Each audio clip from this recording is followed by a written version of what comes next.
Assalamualaikum warahmatullahi wabarakatuh. Halo teman-teman, nama saya Elis Turmalasari dari jurusan Pendidikan Guru Madrasah Ibtidaiyah. Pada kesempatan kali ini, saya akan menyampaikan materi mengenai peran mahasiswa dalam membudayakan literasi di era digital. Di zaman sekarang, akses informasi sangat mudah didapatkan. Kita bisa mendapatkan berita, pengetahuan, hiburan, dan berbagai sumber belajar hanya melalui smartphone.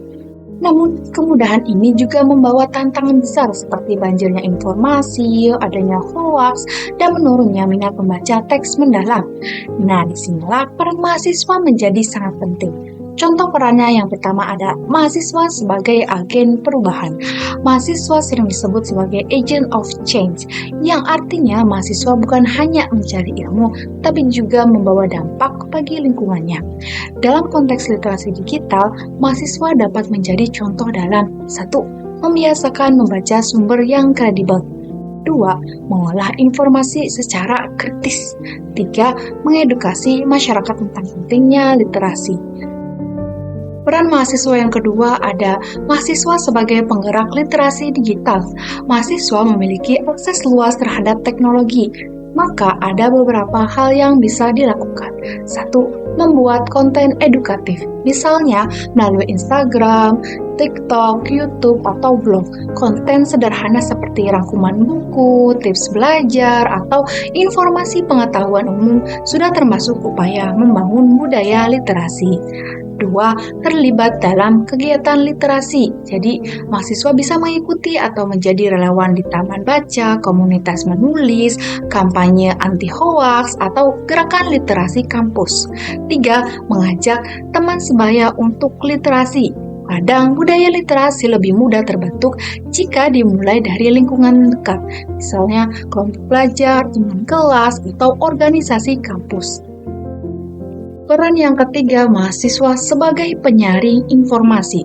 Era digital membuat informasi tersebar tanpa filter. Mahasiswa perlu memiliki 1. Kemampuan berpikir kritis, 2. Kemampuan mengecek fakta, lalu yang terakhir, kebiasaan membaca lebih dari satu sumber. Nah, dengan kemampuan ini, mahasiswa tidak hanya melindungi diri sendiri dari informasi palsu, tetapi juga dapat mengingatkan orang lain. Peran yang keempat, mahasiswa sebagai pembelajar sepanjang hayat. Literasi bukan sekedar membaca buku, tetapi mencakup 1. Literasi baca tulis, 2. Literasi digital, 3. Literasi data, 4. Literasi teknologi, 5. Literasi budaya dan keluarga negara. Di era digital, mahasiswa dituntut untuk terus belajar, mengikuti perkembangan, dan beradaptasi dengan teknologi agar mampu menghadapi dunia kerja dan kehidupan sosial. Peran yang kelima ada mahasiswa sebagai penghubung antar generasi.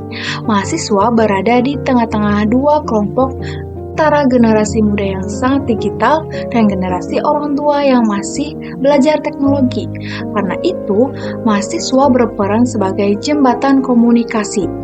Misalnya, 1. Mengajari orang tua atau masyarakat cara membaca informasi dengan aman. 2. Membantu memahami aplikasi pendidikan, berita digital, atau e-book. 3. Mengenalkan cara memfilter informasi di WhatsApp dan media sosial lainnya. Nah, peran ini membantu literasi berkembang, tidak hanya di kampus, tetapi juga dalam keluarga dan lingkungan sekitar. Peran yang keenam ada mahasiswa sebagai penjaga etika literasi digital. Di dunia digital, literasi juga berarti etika.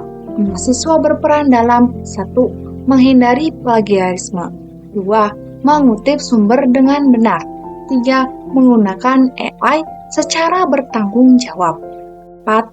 Menghargai hak cipta, 5. Mengedukasi orang lain tentang etika penggunaan informasi digital. Peran ini sangat penting agar budaya literasi tidak hanya banyak membaca, tapi juga bijak dalam menggunakan informasi. Sebagai mahasiswa, kita punya peran besar dalam membangun budaya literasi.